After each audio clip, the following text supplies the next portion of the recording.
नमस्कार, स्वाभिमानी न्यूज चॅनलच्या बातमीपत्रात आपले स्वागत। सुरुवातीला जाणून घेऊया आजच्या ठळक घडामोडी। काँग्रेसच्या लोकसभेच्या उमेदवार डॉक्टर शोभाताई बच्चाव यांना रिपब्लिकन आंबेडकरवादी मंचाने दिला आज जाहीर पाठिंबा। अल्पवयीन मुलीवर अत्याचार करणाऱ्यांवर कठोर कारवाई करा, लोणी मराठा समाजाचे धुळे जिल्हा अधिकाऱ्यांना निवेदन। बीड तालुक्यातील कुर्ला येथील केशवराव मारे यांना मारहाण करणाऱ्यांवर कठोर कारवाई करा, श्री परशुराम युवा मंचने जिल्हा अधिकाऱ्यांना दिले निवेदन। वेलफेअर पार्टी ऑफ इंडियाचे उमेदवार यांच्या प्रचारार्थ धुळे शहरातील मौलिगंज भागात घेण्यात आली जाहीर सभा। वीर जवान कमलेश कदम यांच्या पार्थिवावर धुळ्यातील महिंद्रा येथे करण्यात आला अंत्यसंस्कार। आता जाणून घेऊया बातमीपत्र विस्ताराने। देशात 2024ला पुन्हा भारतीय जनता पार्टी सत्तेत आली तर भारतीय संविधान बदलण्यात येईल असे वक्तव्य भारतीय जनता पार्टीच्या नेते मंडळीतर्फे अनेक भाषणांमधून केले जात आहे। त्यामुळे भविष्यात देशात लोकशाही जिवंत राहणार का असा सवाल आता सर्वत्र चर्चेला येत आहे। त्यामुळे देशात जर लोकशाही जिवंत ठेवायची असेल तर भारतीय जनता पार्टीला सत्तेपासून दूर ठेवणं महत्त्वाचे आहे। त्यामुळे देशात सर्वत्र पुरोगामी विचारसरणीच्या माध्यमातून संविधान बचाव देश बचाव असा प्रयत्न होताना दिसत आहे। त्याच माध्यमातून धुळ्यात देखील असा प्रयत्न होताना दिसत असून त्याच पार्श्वभूमीवर धुळे लोकसभेच्या उमेदवार डॉक्टर शोभाताई बच्चाव यांना धुळ्यातील दलित रिपब्लिकन व आंबेडकरवादी चळवळीतील बुद्धिजीवी मंचाने जाहीर पाठिंबा दर्शविला असून त्या संदर्भात आज धुळे शहरातील साक्री रोडवरील पत्रकार संघाच्या कार्यालयात पत्रकार परिषद घेऊन काँग्रेस इंडिया आघाडीच्या उमेदवार डॉक्टर शोभाताई बच्चाव यांना पाठिंबा देण्यात आला। दरम्यान यावेळी व्यासपीठावर प्राध्यापक बाबा हातेकर, हरिश्चंद्र लोंढे, प्राध्यापक अनिल दामोदर, ॲडव्होकेट सुरेश बागले, ॲडव्होकेट राहुल वाघ, किरण गायकवाड, प्रभाकर खंडारे उपस्थित होते। पडलेल्या पत्रकार परिषदेनंतर आम्हाला हे सांगायचं आहे या माध्यमामधून की धुळे मतदारसंघापुरता आम्ही घेतलेला निर्णय हा असा आहे की आमच्या पुढे कोणाला निवडून देणे हा प्रश्न कधीच नाही। कारण या निवडणुकीमध्ये मुख्यत्वे करून 2 आघाड्यांमध्ये लढाई आहे। एक NDA ज्याचं नेतृत्व विद्यमान सत्तास्थानी असलेला भारतीय जनता पक्ष करतो आणि दुसरी इंडिया आघाडी ज्याचं नेतृत्व काँग्रेस आणि BJP विरोधातले सर्व पक्ष एकत्रित येऊन कटिबद्ध झालेले आहे BJPच्या पराभवासाठी। त्यामुळे आम्हा आंबेडकरवाद्यांना संपूर्ण गेल्या 10 वर्षाच्या BJPच्या राजवटीचं आकलन करून त्याचं अवलोकन आणि विश्लेषण करून या निर्णयाला जावं लागलं की या देशात बाबासाहेबांनी दिलेलं संविधानाने दिलेली लोकशाही गणराज्य, संविधानाने दिलेली धर्मनिरपेक्षता, संविधानाने समाजवादी समाज रचनेचं बघितलेलं स्वप्न आणि संविधानाने सर्व धर्म सर्व जाती यांच्यामधला भाईचारा, बंधुता, समानता आणि सामाजिक न्याय या साऱ्याच बाबी संविधानाला मोडीत काढल्यानंतर लयाला जाण्याची भीती या देशातल्या गरीब लोकांना वाटायला लागलेली आहे। आणि म्हणून काहीही करून BJPला सत्तेपासून रोखणं हा आमचा एकमात्र उद्देश असल्यामुळे BJPचा पराभव करण्याच्या निर्धाराने उभे राहिलेले इंडिया आघाडी त्यांच्या आमच्या मतदारसंघात असलेल्या उमेदवाराच्या पाठीशी सगळ्या आंबेडकरवाद्यांनी राहावं, सगळ्या दलित जनतेने राहावं, SC OBC अल्पसंख्य सगळ्या लोकांनी इंडिया आघाडीच्या पाठीशी राहावं हे सांगण्यासाठी आम्ही आज ही पत्रकार परिषद घेतलेली आहे। मालेगाव तालुक्यातील मौजे अजंग वडेल येथील एका अल्पवयीन मुलीवर अत्याचार करून तिला जीवेठार करणाऱ्या समाजकंटकांवर कठोरात कठोर कारवाई करण्यात यावी अशी मागणी अखिल भारतीय लोणी मराठा युवा संघटना धुळेंनी केलेली असून त्या संदर्भात आज रोजी धुळे जिल्हा अधिकाऱ्यांना निवेदन देण्यात आले। त्याचप्रमाणे अत्याचार करणाऱ्यांच्या निषेधार्थ धुळे जिल्हाधिकारी कार्यालयासमोर निदर्शनेही करण्यात आले। यावेळी धुळे तालुका बुरजड गावाचे सरपंच संतोष पाटील, अखिल भारतीय लोणी मराठा युवा संघटना अध्यक्ष ज्ञानेश्वर पाटील, पंडित पाटील, नितीन पाटील, CG देवरे, RD पाटील यांच्यासह लोणी मराठा युवा संघटनेचे पदाधिकारी मोठ्या संख्येने उपस्थित होते. दिनांक 13/5/2024 रोजी एक आजंग गावामध्ये एक अत्यंत वाईट घटना घडली. एका 9 वर्षाच्या मुलीला अपरात्री अंधाऱ्या रात्री उचलून तिला विहिरीत टाकण्याचा आणि कायमस्वरूपी तिला संपवण्याचा प्रयत्न केला. अशा नराधमांना कठोर कारवाई व्हावी यासाठी आम्ही माननीय जिल्हाधिकारी धुळे यांना निवेदन देण्यासाठी बोरझड, वरदाणे, लामकानी गावाचे शिष्टमंडळ सहित इथं आलेलो होतो आणि साहेबांनी ते निवेदन आमचं स्वीकारलेलं आहे आणि युवा संघटना अखिल भारतीय लोणी मराठा समाज संघटनेच्या वतीनं आम्ही या घटनेचा जाहीर निषेध करतो. बीड तालुक्यातील कुर्ला येथे राहणाऱ्या केशवराव राऊत मारे हे लोकसभा निवडणुकीदरम्यान मतदान करून आल्यानंतर कमळाला तो मतदान का केले या कारणावरून त्यांना मारहाण करून त्यांच्या घरावर काही हल्लेखोरांनी हल्ला चढविला. शिवाय केशवराव राऊत मारे यांना बेदम मारहाणही केली. ही घटना अतिशय गंभीर स्वरूपाची असून अशा हल्लेखोरांना तत्काळ जेरबंद करून त्यांच्यावर कठोर कारवाई करण्यात यावी अशी मागणी धुळे जिल्हा श्री परशुराम युवा मंचने केलेली असून त्या संदर्भात धुळे जिल्हा अधिकाऱ्यांना निवेदन देण्यात आले. शिवाय घटनेच्या निषेधार्थ जिल्हाधिकारी कार्यालयासमोर निदर्शनेही करण्यात आली.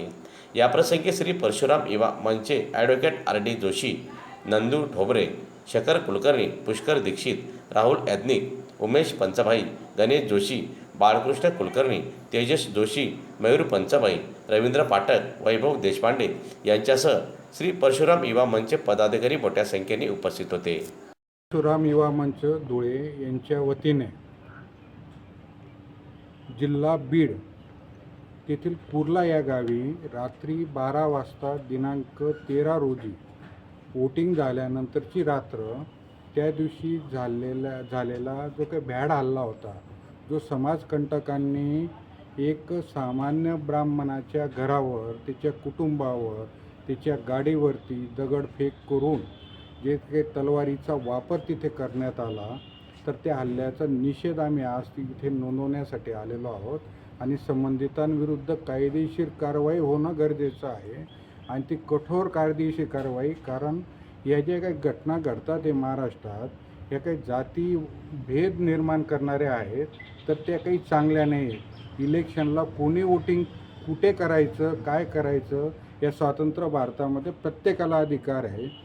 ते तसं त्यांना करू द्यायचं नाही. यांनाच ठराविक पक्षांनाच मतदान करा, ह्या पद्धतीने जी काही दादागिरी वाढलेली आहे, ती दादागिरी काही योग्य नाही आहे. लोकशाही असलेल्या देशामध्ये तर ते अपेक्षित नाही. तर संबंधितांविरुद्ध त्या बाबतीतली कारवाई आणि पुढे होणारे जे काही इलेक्शन आहे त्या प्रक्रियेमध्ये पण अशा घटना घडणार नाही, याची प्रशासनाने काळजी घ्यायला पाहिजे. या आशयाचं निवेदन माननीय जिल्हाधिकारी धुळे यांना आज आम्ही ते दिलेलं आहे. धुळे लोकसभेच्या निवडणुकीत वेलफेअर पार्टी ऑफ इंडियातर्फे जयेश शेख यांनी आपली उमेदवारी दाखल केलेली असून त्यांच्या निवडणुकीसंदर्भात सर्वत्र कॉर्नर सभा, जाहीर सभेचे आयोजन केले जात आहे. त्याच पार्श्वभूमीवर धुळे शहरातील मौलवीगंज भागात जयेशभाई शेख यांच्या प्रचारार्थ जाहीर सभा घेण्यात आली. या जाहीर सभेसाठी प्रमुख मान्यवर म्हणून वेलफेअर पार्टी ऑफ इंडियाचे राष्ट्रीय अध्यक्ष माननीय डॉक्टर सय्यद कासिम रसूल इलियास हे आलेले असता त्यांनी आपल्या जाहीर सभेत मनोगत व्यक्त करताना सांगितले, देशात शहरी नक्षलवादाच्या नावाने अनेक तरुणांना जेलमध्ये टाकण्यात आलेले आहे. त्यांनी अनेक उदाहरण देऊन वरील विषयाबाबत सविस्तर माहिती दिली. यावेळी जाहीर सभेत उमेदवार जयेशभाई शेख यांनी देखील आपले मनोगत व्यक्त करीत मला निवडणुकीत विजयी करा असे उपस्थितांना आवाहन केले. यावेळी वेलफेअर पार्टीचे ॲडव्होकेट ताहिर हुसेन, अमजद हुसेन, मानित कादरी, बाबू पिंजारी, दिनेश भिबांडिक आदी मान्यवरांसह परिसरातील नागरिक मोठ्या संख्येने आजच्या या जाहीर सभेसाठी उपस्थित होते. स्थिति है कि बीजेपी ने तो उनको गिरफ्तार किया, जेल भेजा, उन पर जो है फर्जी केसेस लगाए, उनके जो है उनको ये कहा कि उन्होंने दिल्ली के दंगे भड़काए. उनमें से कुछ लोग तो दिल्ली में थे ही नहीं उस ज़माने में, जिस ज़माने में दंगे हुए. तो और 17,000 पेज की चार्जशीट, 4 चार्जशीट. तो मैं ये कहना चाहता हूँ कि हमारे देश के अंदर ये कहा जाता है कि bail is a rule, jail is an exception. लेकिन इस केस में उल्टा हो रहा है, jail is a rule, bail is an exception. ये कुमार काली के केस में जो मेरा बेटा है, उस केस में यानी 1.5 साल तक के लोअर कोर्ट में बहस हुई। उसके बाद लोअर कोर्ट का फैसला था प्राइमा फेसा केस है, इसलिए बेल नहीं मिल सकती। उसके बाद 9 महीने तक के हाई कोर्ट में बहस हुई, वहाँ भी यही जवाब आया। उसके बाद 9 महीने तक के सुप्रीम कोर्ट में 14 बार एडजर्नमेंट हुआ, 14 बार।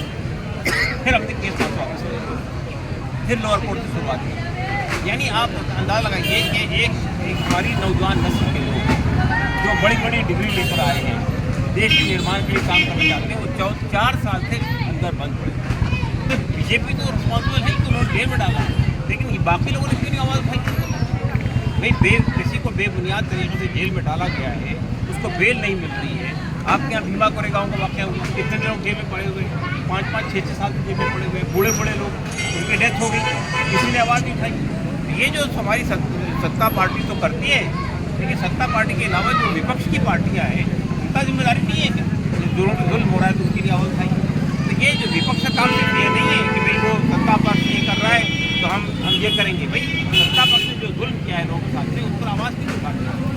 किसानों के साथ में आप जानते हैं कि किसानों ने अपनी लड़ाई खुद लड़ी है, विपक्ष ने लड़ी उनकी लड़ाई। जो दिल्ली में 1 साल तक के उन्होंने बॉर्डर पे आके सील कर दिया, मजबूर किया हुकूमत को उसको वापस किया। अगर विपक्ष के साथ दिया होता तो शायद उससे पहले हो जाता मसला। असल में ये जो NRC है, ये NRC तो बीजेपी नहीं लाई है, NRC तो कांग्रेस लाई है आसाम के अंदर। 1951 से NRC का इशू खड़ा हुआ है, 1951 से, और ये बीजेपी ने उसको आगे बढ़ाया उसको। और बीजेपी के ज़माने में वो सुप्रीम कोर्ट की उसमें निगरानी में वो NRC कंडक्ट हुआ। जब NRC कंडक्ट हुआ तो उसमें 19 लाख लोगों के बारे में आया कि इनके डाउटफुल है।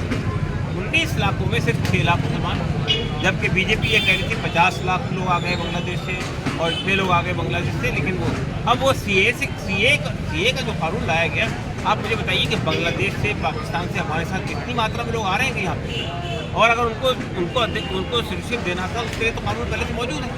लेकिन जब आपने इस CA का कानून बनाया तो आप ये जो NRC में जो दूसरे लोग आ रहे हैं उनको कैसे लाएंगे वापस? तो ये चोर दरवाजे से वापस लाने का कानून नहीं है CA का।